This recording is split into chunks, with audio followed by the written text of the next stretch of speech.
Howdy folks, today's lore episode is on the Corporate Alliance Tank Droid.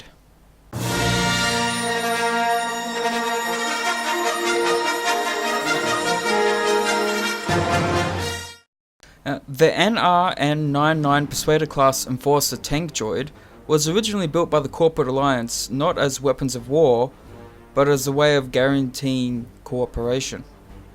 Standing over 6 meters tall, the Corporate Alliance Persuader class Tank Droid was enough to strike terror into most opponents, and that was especially true because the majority of those who faced the wrath of the Tank Droids were innocent civilians.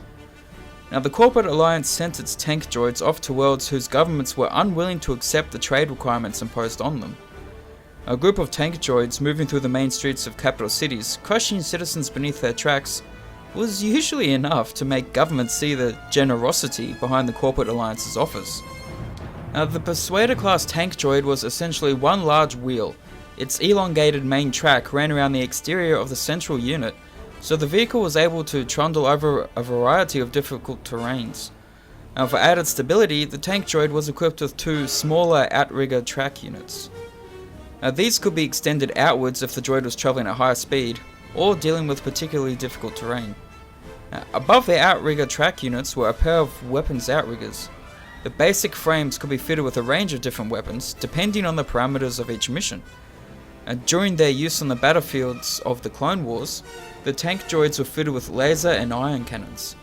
However, during civil suppression missions, the Corporate Alliance found that messier, more dramatic weapons were more effective.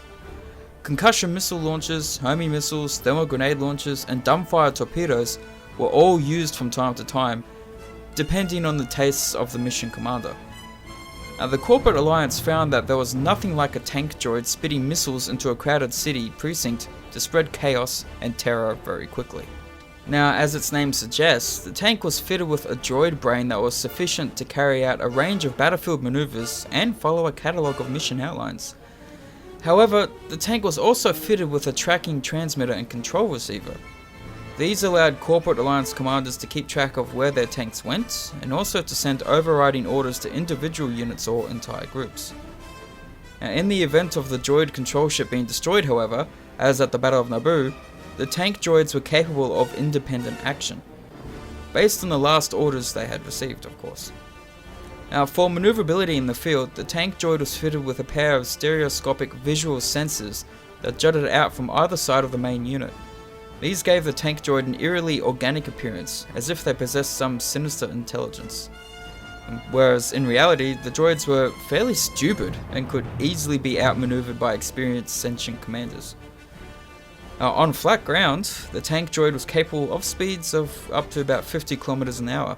This made them nippy enough to act as short-range reconnaissance vehicles, if not fast enough to outpace Hailfire droids. In fact, the tank droids were considered not totally suitable for the battlefield and were much more in their element when faced with a crowd of unarmed and terrified civilians. Just before the outbreak of the Clone Wars, the tank droids carried out a typical mission with great success.